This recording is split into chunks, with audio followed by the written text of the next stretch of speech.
LJ, he's so funny. He always had better numbers with the Hornets, but he was way more embraced as a Knick. He's way more embraced in New York than he is anywhere else. I have to agree. Yeah, we love him. Man, they were all great. Right. All those guys. Yeah, that 90s team, yeah, exactly like what you said. Was like, we were much more about a team-oriented mindset. Right. I think. Because if we look at the Knicks' history, after that team, pretty much after the Sprewell, Houston, Ewing, LJ, after they all left, our next good team, and they weren't even good, but it was when we got Stephon Marbury. That was like the next big deal, and it was very much the Stephon Marbury team. And then that whole thing blew up in our face. Yeah, it did. And that went. Ever since then, it's like this is the Knicks we know, and we know it's just a team of disappointments. I want to say after him, that was like the David Lee, Nate Robinson years, where it's like we weren't like we didn't really have a star player, but we weren't relevant either. I mean, what was it? David Lee, Nate Robinson, like Danilo Gallinari, Wilson Chandler. That was like the team before Melo. And then we ended up getting Stoudemire, and we went back to this. Okay, we're gonna have superstars. The Linsanity team, and then Linsanity, right? He was the next big star. So once Melo left, you're right. We're a team. Like, yes, now we have Porzingis. He's the guy, but right now he's not playing. So we're back to this. Yeah, we got to play team ball, and hopefully it meshes well with Porzingis. Hopefully Porzingis comes in, and that's a good point. Like, I was thinking that too. Like, okay, so Porzingis, is he going to be able to play with the guys? Because you don't want them to like start to formulate a team without you, right? And then you come in and kind of just break down everything. It's going to be tough. So, right. I mean, that's just always the case. So much is like when someone's injured and they've been out a long time, the team kind of grows without them. Yeah, and then they come back, and then it kind of messes up the flow. And remember, Porzingis hasn't played under Fitzgerald, so he played under Hornacek, and that was a very much give Porzingis the ball and let him do his thing, where I wonder when he comes back what the plan is, because this isn't a team anymore that's, hey, give player X the ball and let him score. This is a team where it's like everybody scores. Around, get some screens, get the open man. Right. They really run through it. Like I've not seen a New York team or a New York Knicks team run this many plays. And they're not even really running plays. Like, according to Fitzgerald, he doesn't call out plays. He lets the players play, apparently. And he lets the players make their own plays, where it's very pick and roll based, and it seems kind of to be working. Like, I mean, we've only lost 2 games. They're very. This is an athletic team. That's one thing that right. They're very athletic, and that's something that Scott Perry wanted to bring to this team, because this team wasn't athletic before. And then that's when he brought in Vonleh and Mario, and he drafted Knox and Mitchell Robinson to bring that athleticism to a team. It's what he tried doing in Orlando when he brought in Oladipo and he brought in Aaron Gordon and Payton. These were all athletic players. I love Oladipo. But are you a bandwagon Oladipo fan, or were you a fan of his when he was with the Thunder and the Magic? No, I was way back when he at least when he was with the Magic, because I kind of followed him out of college, and like I just have a thought he also kind of looks like my cousin. So maybe so you got that bias. I just have a soft spot for him. I think he's a hardworking guy. He's just like an Antonio McDyess to me. Like, where no matter where he goes, he's just going to be like all about his team. He's going to do whatever it takes. You know, he's going to do the dirty work, and at the same time, he's going to get some points from the board and give you some refreshing hope. Talk about Antonio McDyess. That's once a Knick, always a Knick. Antonio McDyess. Yeah. Man, if he wasn't was it his knees that gave out? I mean, he had a great career, and then he just got injured. Oh, you know, it was his knees, his shoulders, his elbows, his toes. he was pretty deep. Sounds like Jimmy Butler soon. Oh, God. Hopefully not. Hopefully not.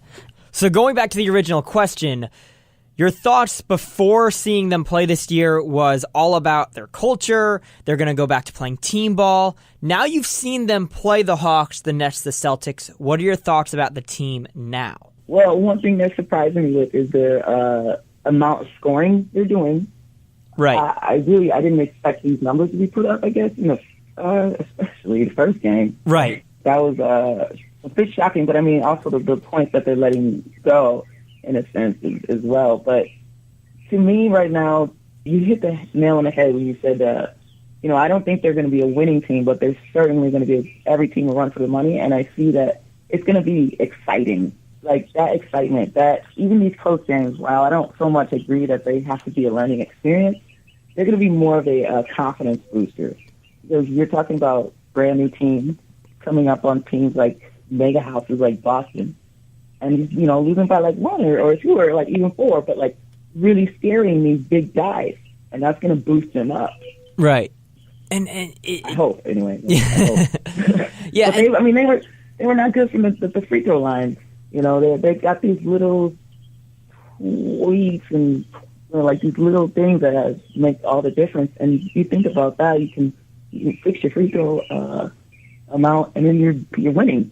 The Nets game, it could have been a call, could have just gone the other way. I mean, there's the play I have in my mind is with D'Angelo Russell. Trey Burke pokes it out of his hand, and you can see in the replay, because Trey Burke has the wristband, and his arm is on top of D'Angelo Russell's, that you can see it went off of Russell's hand. I know what you're talking about. Right, and then it goes out of bounds, and they reviewed it, and they still gave it to the Nets.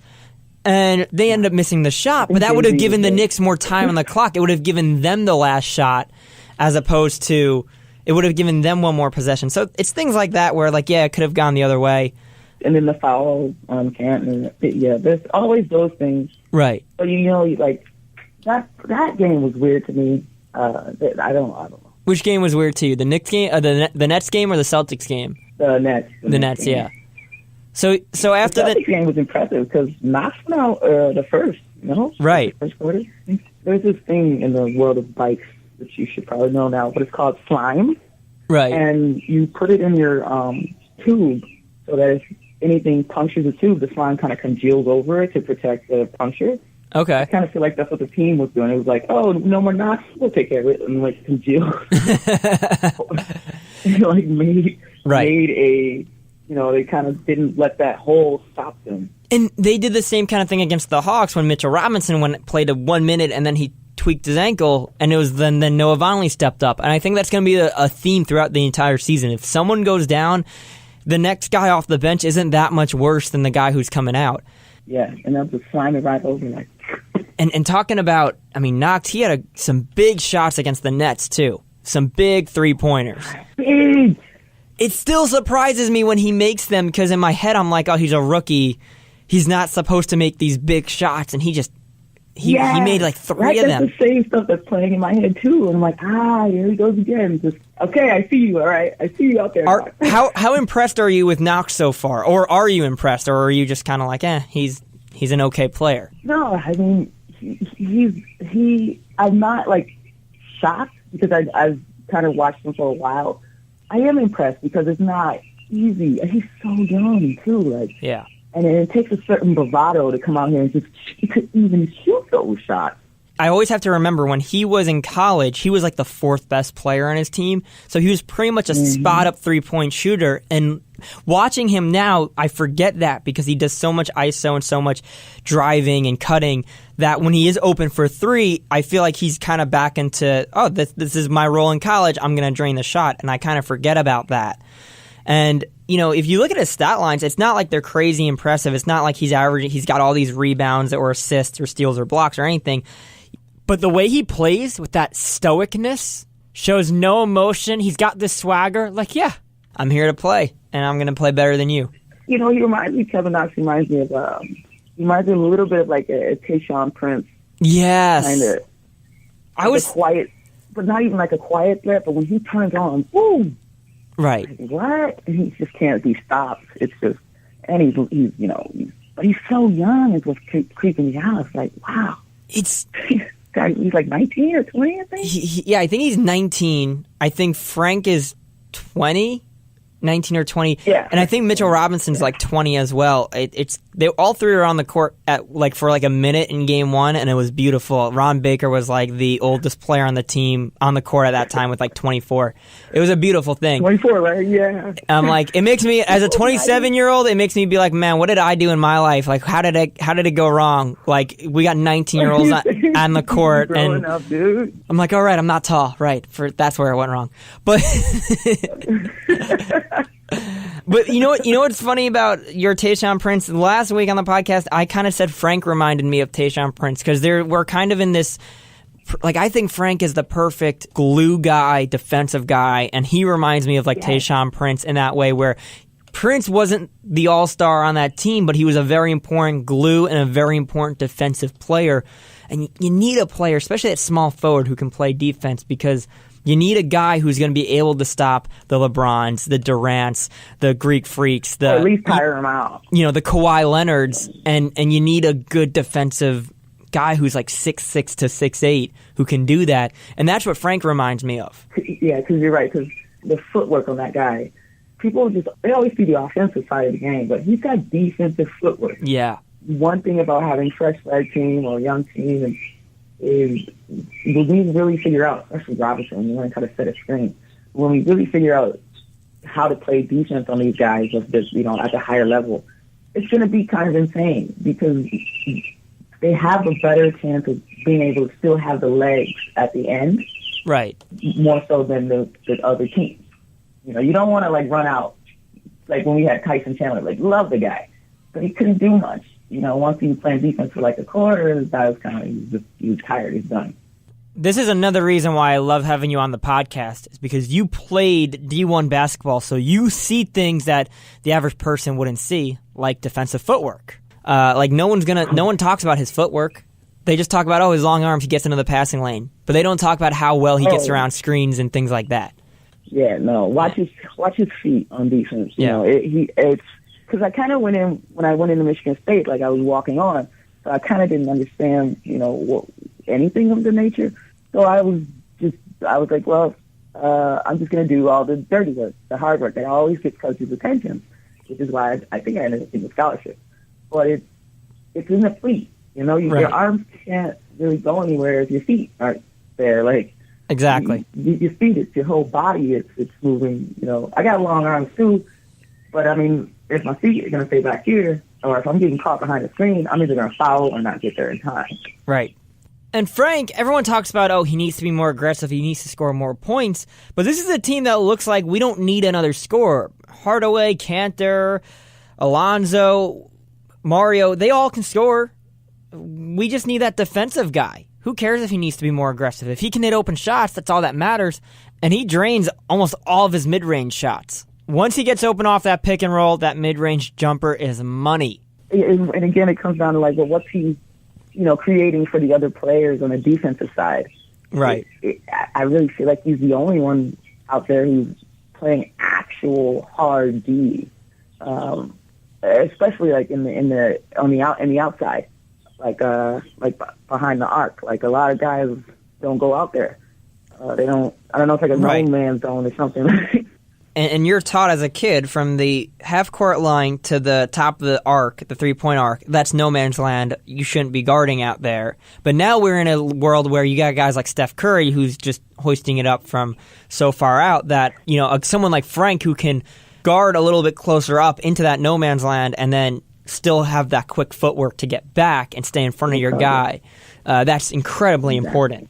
Exactly. And then that's where I see the lack of points. Because when you are playing that kind of defense, you don't usually get the ball back.